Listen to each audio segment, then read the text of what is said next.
Welcome back to the channel. My name is Chris Spice and this is the Tamron 35-150 unicorn lens f2 to f2.8, and I call it a unicorn lens because you can't find this lens anywhere.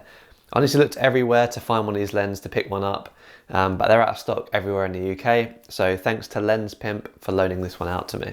So I'm going to be giving a user experience review on this lens for real jobs and showing you guys some footage. There won't be corner sharpness tests or pixel peeping. This is not that kind of channel. So crack open a cold one, let's get into it. Before we get into the experience of the lens itself, I just want to talk about why. Why does this lens exist? So the Tamron 35-150 is probably the most creative lens for Sony E mount at the moment. It covers most of the focal range of the 24-70 zoom and a lot of the focal range of the 70-200 zoom all in one package, potentially replacing those lenses in your kit bag. It also does this while having an f2 aperture at the wide end and an f2.8 at the more telephoto focal length, something no other zoom for E mount currently does.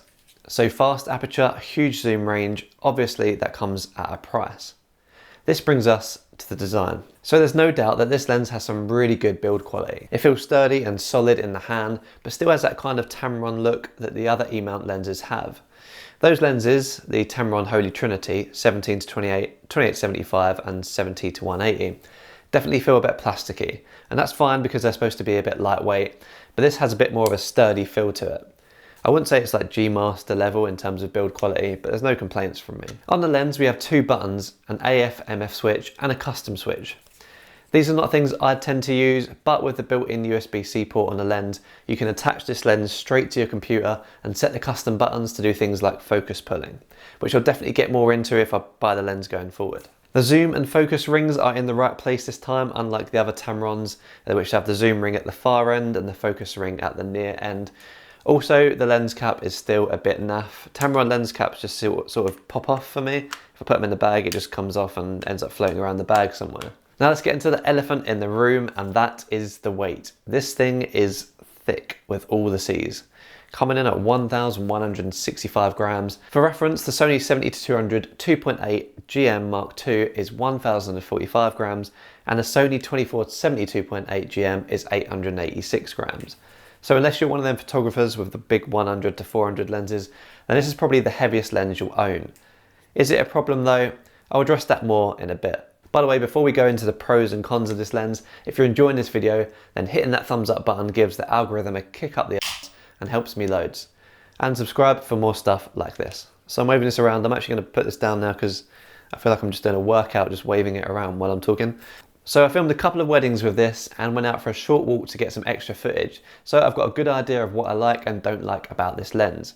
So let's start with some of the good things. It goes without saying that this lens is the most versatile lens in my bag right now. I love the Tamron 28-75 2.8 and I've used it a lot, but 2.8 at 28mm never really seemed to impress me. So having the f2 at 35 just makes those wider shots shine a bit more for depth of field lovers like me. As you go up the focal ranges, that eventually changes to 2.8 at about 80mm. f2.2 kicks in about 40mm and 2.5 about 60mm. But for me, at the more telephoto focal lengths, I'm not worried about the 2.8 aperture. For the weddings, I exclusively use this lens and the Tamron 17-28 on another camera for the few ultra wides needed to get.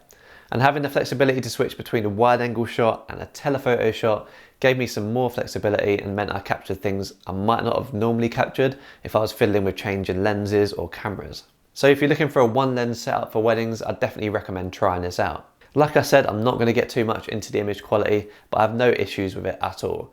This lens on the Sony a7S III in 4K 100 FPS in 10-bit produced some amazing video, and that's really all that matters to me. And a quick note on gimbal use.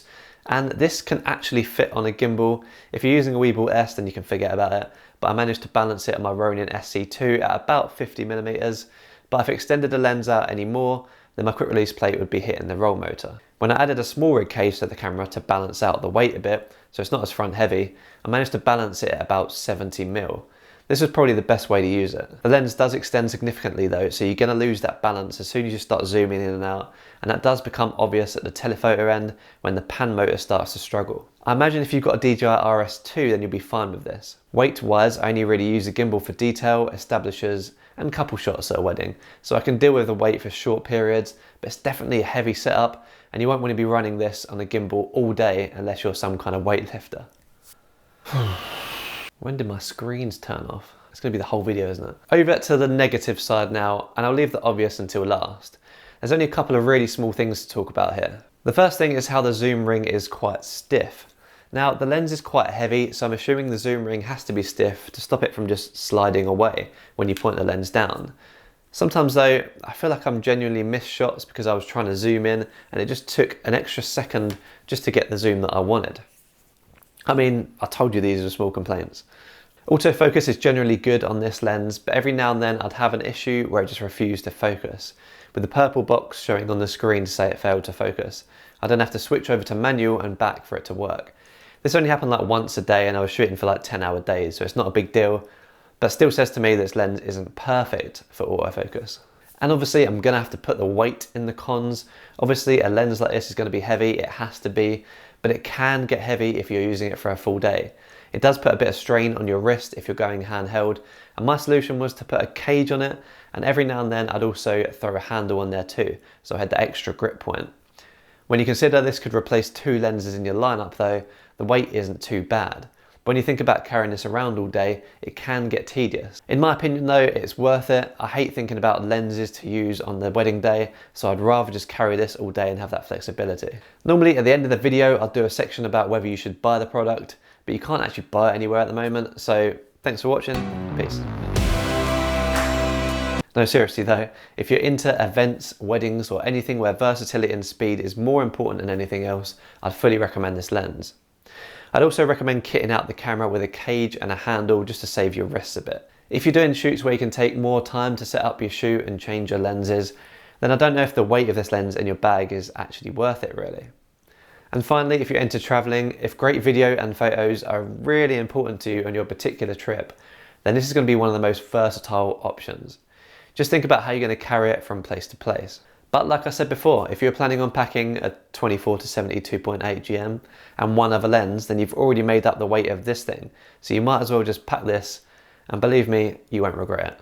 Alright, that's enough from me. What do you think of this lens? Are you thinking of pulling the trigger and buying this lens when it's finally available? Or if you own the lens, what is your experience with it? If you've got any comments or questions, leave them down below in the comments section. Again, a thumbs up will massively help me in the algorithm, and subscribe for more content like this. Thanks for watching, and I'll see you in the next one.